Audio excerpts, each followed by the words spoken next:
외국인이 본 한마릴 앤드 김세곤. 이사벨라 버드 비숍 조선과 그 이웃 나라들. 이사벨라 버드 비숍 1831만 1904이 1897년 말에 영국에서 출간한 조선과 그 이웃 나라들 코리아 언드 허 네이버. 신봉용 역주, 진문당. 2015이란 책을 읽었다. 비숍 여사는 영국 요크셔 출신으로 조선뿐만 아니라 중국, 일본, 러시아, 티베트, 미국, 하와이, 사하라 사막 등 전 세계를 여행한 영국 왕립지리학회의 최초 여성 회원이다. 원저자 서문에서 밝혔듯이 63세의 고령인 비숍 여사가 1894년 1월부터 1897년 3월 사이에 4차례에 걸쳐 조선을 방문한 것은 몽골 인종의 중요한 특성에 관한 자신의 연구 계획의 한 부분이었다. 그런데 그녀는 서문에서 다음과 같이 적었다. 첫 번째 여행에서 조선은 내가 여행해본 나라 중에서 가장 흥미없는 나라라는 인상이 들었지만 청일전쟁 기간 동안과 전쟁 뒤에 조선의 정치적 불안, 급속한 변화 그리고 그들의 운명은 나로 하여금 조선에 대한 강렬한 관심을 갖도록 만들었다. 정확성은 나의 제1의 목표였으며 조선에 있는 나의 많은 외국인 친구들은 내가 그 목표를 달성하려고 얼마나 열심히 노력했는가를 잘 알고 있다. 이렇듯 비숍 여사는 청일전쟁과 을미사변 그리고 단발령과 춘생문 사건, 아관 파천과 경운궁, 환궁 등 격동의 조선 상황을 기록하여 우리에게 시사하는 점이 많다. 이 책은 서장과 37장으로 되어 있다. 먼저 서장부터 살펴보자. 서장은 조선의 지리와 기후, 동물, 나무, 광물, 제조업, 화폐, 언어, 종교 등을 간략하게 서술하면서 조선의 정치와 외교에 대하여 기술하고 있다. 조선은 1392년 이래 현재의 왕조가 통치해왔다. 왕은 세습제이며 최근 일본의 지도를 받아 몇 가지 통치 지침이 수정되었다고는 하지만 주권은 여전히 중국의 대명률처럼 군주의 포고령이 사실상 절대적이다. 매우 오래전부터 인식되어진 중국의 종주권은 1895년 1월에 종묘사직에서 이루어진 왕의 서고문에 따라 친히 부인되었고 홍범 14조 선언을 말함. 같은 해 4월 시모노세키에서 조인된 청일 간 조약에 따라 중국은 조선의 완전한 독립을 승인했다. 1876년 전까지만 해도 조선은 성공적으로 쇄국을 유지했으며 이를 침해하기 위한 어떠한 시도도 무력으로 격퇴하였다. 바로 그 해에 일본은 조약을 강요했고 1882년에 중국은 교역과 국경조약한 청상민 수륙 무역장정을 체결했다.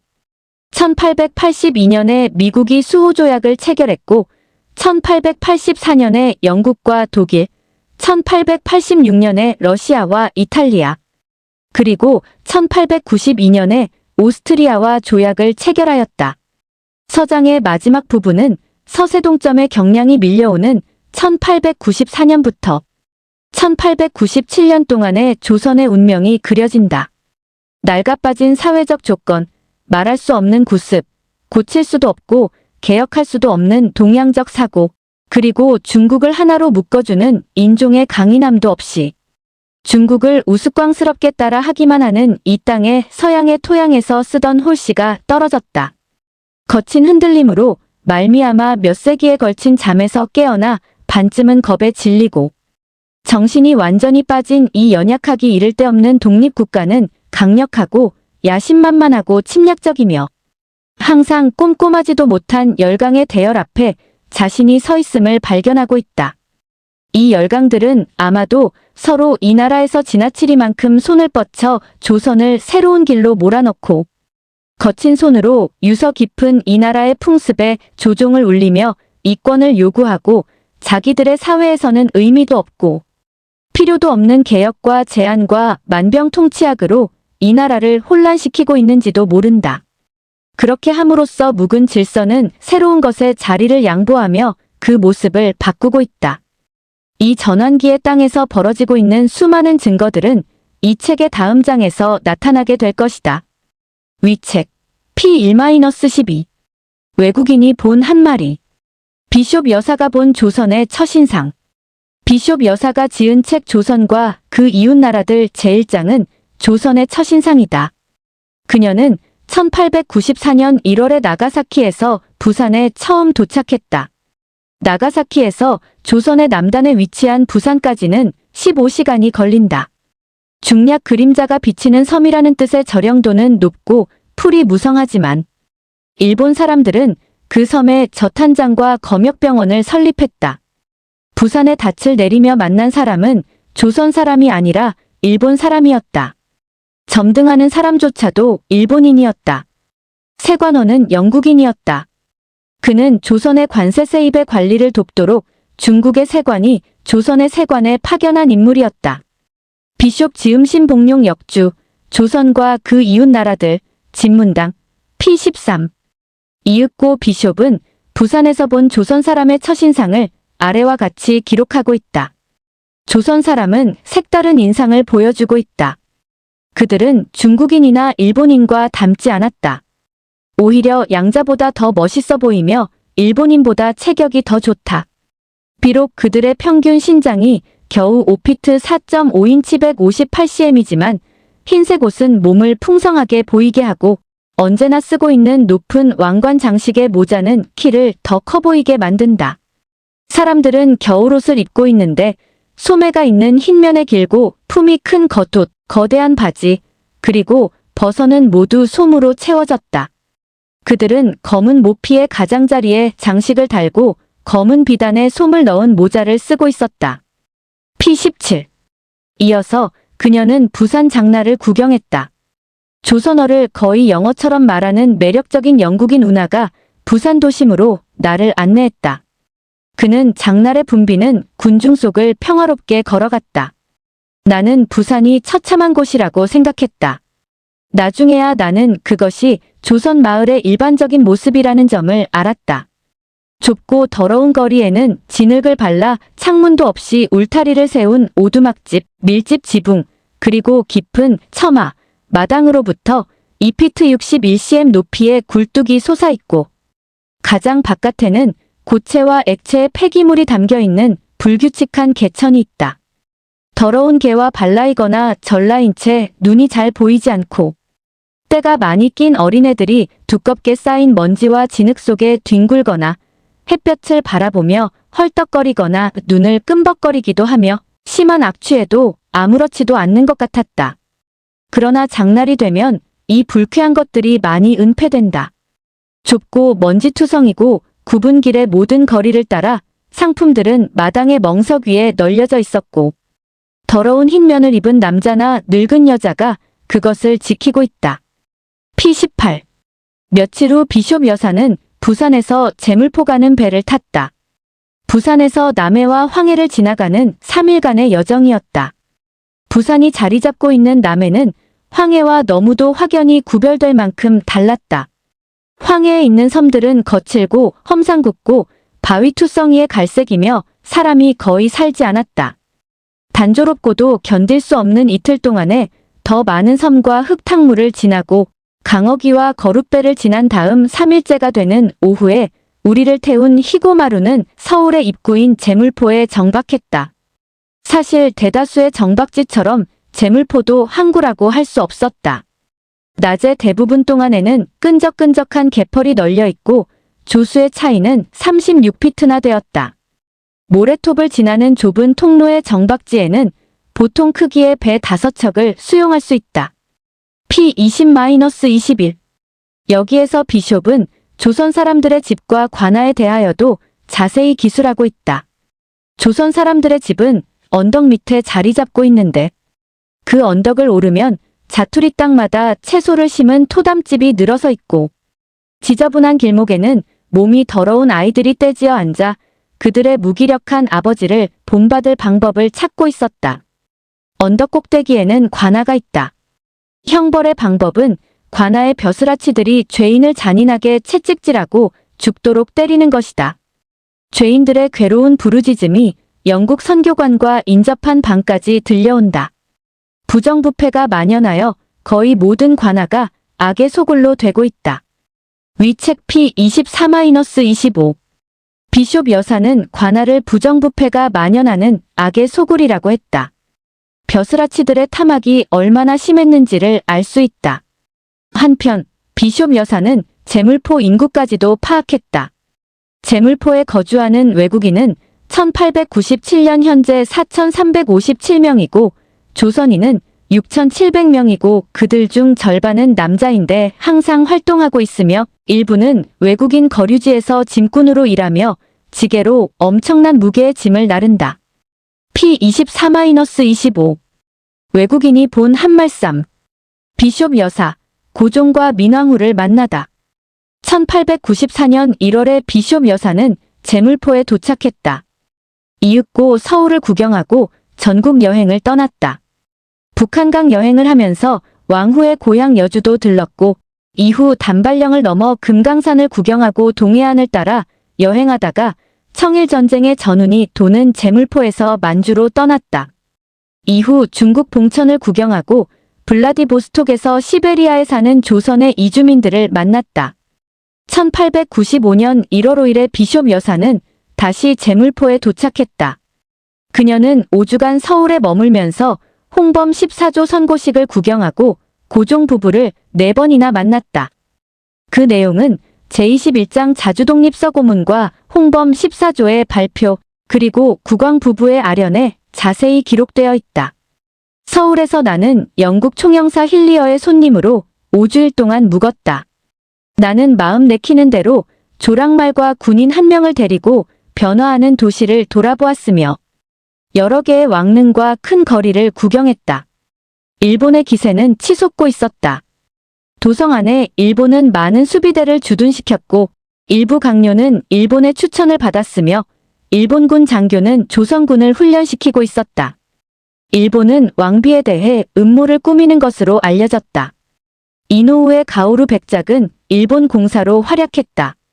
그의 강인함과 능란함은 표면적으로는 모든 것을 부드럽게 보이도록 만들었다. 1895년 양력 1월 8일 나는 하나의 의식을 목격했는데 홍범 14조 선포식이었다. 조선의 독립을 선물한 일본은 왕에게 중국의 종주권을 공식적이고도 공개적으로 부인하고 관리의 부패를 청산하며 조선의 과업을 개시하도록 강요했다. 일본은 국왕이 종묘에 나아가 조선의 독립을 주장하고 선조들의 영령 앞에 개혁을 맹세하라고 요구했다. 그 의식이 거행되기 전날 밤에는 왕의 꿈에 조상의 영혼이 나타나 조선의 방식을 저버리지 말라고 엄명함으로써 약속된 서약을 받아들이는 것을 두려워하고 있었다. 이어서 비숍 여사는 홍범 14조와 고종은 모든 관리와 백성들에게 반포한 자주독립 서고윤음을 기록했다. 아마도 이 문서는 영국 공사관에서 입수했으리라. 비숍 지음 신봉용 역주 조선과 그 이웃 나라들 진문당 2015 P248-250 특기할 일은 이 시기에 비숍 여사는 민왕후의 초대를 4번이나 받은 점이다. 왕비로부터 사사로운 초대를 받았던 일은 참으로 기쁜 일이 아닐 수 없다. 선교사이자 미국인 의사이며 왕비의 주치의인 언더우드 여사 1851만 1921화 동행한 자리였다. 힐리어 씨는 영국 공사관의 보호 아래 8명이 매는 공용 가마에 나를 태워 경복궁으로 보냈다. 나는 경복궁에 6번을 갔었는데 궁전의 복잡성에 대한 경이로움과 진기함과 아름다움에 대한 경탄은 날로 증가했다. 중략 일행은 왕비전으로 이르는 뜰에서 통역관과 환관 그리고 2명의 시녀와 제조상궁의 안내를 받아 노란색 비단으로 장식된 방으로 들어갔다. 이들은 이곳에서 서구식 스타일로 차려진 만찬을 즐긴 후에 아련실로 들어갔다. 아련실의 상단에는 왕과 세자, 그리고 왕비가 시몽색 벨벳으로 장식된 의자 앞에 서 있었다. 언더우드 여사가 나를 소개하자 그들은 우리에게 마련된 의자에 앉으라고 권했다. 왕비 마마는 40세가 넘었으며 매우 멋있어 보이는 마른 체형이었다. 얼굴빛은 상당히 창백했는데 그 창백함은 진한 진주빛분을 발라 더욱 희게 보였다. 눈은 냉철하고 예리했으며 반짝이는 지성미를 풍기고 있었다. 중략 왕은 키가 작고 누르스름한 얼굴을 지녔으며 약간의 콧수염과 턱수염을 기른 지극히 평범한 사람이었다. 그는 신경이 예민하여 손을 꼼지락거리며 움직였지만 그의 자태와 예의범절에는 위험이 있었다. 그의 얼굴은 유쾌한 인상을 풍겼다. 그의 친절한 본성은 익히 잘 알려져 있었다. 대화 가운데 왕비는 왕을 상당히 북돋워 주었다. 중략. 세자나 중에 순종는 비만하고 의지가 박약해 보였다. 세자는 불행하게도 심한 근시였으나 왕실법도에 따라 안경을 쓸 수 없었다. 그 무렵 세자는 완전히 병약한 환자 같은 인상을 풍기고 있었으며 나 역시 그렇게 느꼈다. 그는 외아들이었으며 어머니의 우상이었다. 왕비는 아들의 건강에 대해 노심초사했으며 후궁의 아들에게 왕위를 뺏길지도 모른다는 두려움에 묻혀 살았다. 그는 이런 원인을 해소하기 위해 무절제한 행동을 하기도 했다. 그는 끊임없이 미신의 힘을 빌려 자신의 소원을 기원하고 안정을 찾으려 했으며 스님에게 바치는 시주도 적지 않았다. 내가 그들을 아련하는 동안 왕비와 세자는 서로 손을 꼭 잡고 있었다. 위책 P257-260 이처럼 비숍 여사의 관찰은 대단히 세심하고 예리하다. 외국인이 본 한말사. 비숍 여사, 고종 임금을 평가하다. 영국인 비숍 여사는 1895년 1월에 고종 부부를 3번 더 만났다. 4번의 만남 중에서 2번째는 첫 번째와 마찬가지로 민왕후의 주치의 언더우드 부인과 함께 갔고 3번째는 형식적인 리셉션 때문에 갔으며 4번째는 엄밀하게 말해서 사사로운 면담을 위해 갔다. 그때마다 비숍은 민왕후의 우아하고 매력적인 예의범절과 사려, 깊은 호의, 명랑함과 예리함, 그리고 통역자를 통해 전달되기는 했지만 놀랄만한 화술에 상당히 깊은 인상을 받았다. 왕비의 삶은 곧 전쟁이었다. 그녀는 권력을 위해 고종과 아들을 위해 영민함을 발휘했다. 이것이 결국 그녀의 생명을 단축시켰지만 비숍 여사는 고종 임금에 대하여 이렇게 평가한다. 조선 왕조는 쇠퇴해갔다. 왕은 온화하고 친절한 성품을 가진 사람으로서 성격적으로는 나약한 존재였으며 야심만만한 사람들의 손에 좌우되었다. 왕비의 강한 통제력이 쇠약해진 이후에 그러한 현상은 더욱 심하게 나타났다. 당시는 청일 전쟁이 한창이었고 일본의 기세는 치솟고 있었다. 조선 조정은 친일파 김홍집 내각으로 민왕후의 정치력은 매우 위축되었다. 고종이 선포한 홍범 14조에도 친인척과 왕후의 정치 관여를 배제했다. 불행하게도 왕은 칙령이 법인 이 나라에서 측근들에게 설득당하고 말았다. 그는 목적에 대한 철저함과 집요함이 결여되어 있었으며 훌륭한 개혁의 계획들이 그의 박약한 의지 때문에 실패로 끝났다. 비숍 지음 신봉용 역주, 조선과 그 이웃나라들, 진문당, 2015, P263 비숍은 대원군에 대하여도 언급하고 있다. 고종의 아버지 대원군은 10년 동안 지나친 열정을 지닌 통치자로서 군림하고 있었다. 조선의 어떤 작가는 대원군을 가리켜 무쇠로 만든 내장과 돌로 된 심장을 가진 사람이라고 묘사했다. 그의 섭정이 끝난 시기 1873년로부터 왕비 시해 사건 1895년 을미사변이 일어날 때까지 조선의 정치와 역사는 주로 왕비와 그 족벌과 대원군 사이의 지독한 불화로 얼룩져 있었다. 여행객인 외국인의 눈에도 조선의 정치는 대원군과 민왕후의 연속적 갈등으로 비쳤다. 정작 통치자 고종은 안 보인다. 고종에 대한 인상은 이어진다. 왕은 외국에 대해 반감을 가지고 있었으며 위험한 처지에 있을 때는 솔직하게 외국의 원조에 의존했다. 내가 2번째로 궁전을 방문했을 당시 일본이 왕실을 상당한 기세로 압도하고 있었다. 그런데도 왕과 왕비는 유럽인들에게 특별한 관심과 친절을 베풀었다. 뿐만 아니라 조선에 있는 모든 외국인을 호수에서 개최한 스케이팅 파티에 초대하기도 했다. 스케이팅 파티는 경복궁 경회루 호수에서 열린 듯하다. 경회루 호수는 겨울엔 얼어서 스케이팅하기가 좋았으리라. 기독교 선교에 대한 왕의 태도는 매우 우호적이었으며 실제로 신앙의 자유를 인정하고 있었다. 왕과 왕비는 다른 외국인과 같이 미국 주치의와 계속해서 접촉했으며 그들을 온정으로 대해주었다. 1884년 갑신정변 때 민영익을 살린 사람은 미국인 의사 알렌 지금은 미국 공사 대리이었고 언더우드 부인이 민왕후의 주치의였다. 따라서 고종과 민왕후는 미국에 우호적이었고 영국과 러시아에게도 그랬으리라. 조선 사람들 사이에 흐르는 일반적인 경향은 왕에 대한 애정 어린 충성심을 가지고 있으며 실수로 저질러진 행동과 압제적인 행동에 대한 비난은 실제 임무를 맡은 대신들에게 돌아갔다. 왕의 인간성에 대해 너무 장황하게 늘어놓았는데 그 이유는 왕은 다만 명분뿐인 왕이 아니라 조선의 실질적인 책임자이기 때문이다. 행정부에는 불문이나 성문 헌법도 없으며 입법부도 없었다. 영국인 비숍은 조선왕은 영국의 빅토리아 여왕처럼 명분뿐인 왕이 아님을 확실히 한다. 고종은 짐이 국가이다라고 말한 프랑스 루이 14세 같은 전제군주였다. 하지만 그녀는 고종의 통치력에 대하여는 비관적이다. 왕은 일반적인 통치력이 부족했다. 그는 한없이 선량한 사람이었다. 그가 더 확고하고 강인하여 간사스러운 신하들에게 속아 넘어가지만 않았더라면 그는 훌륭한 통치력을 발휘할 수 있었을 것이다.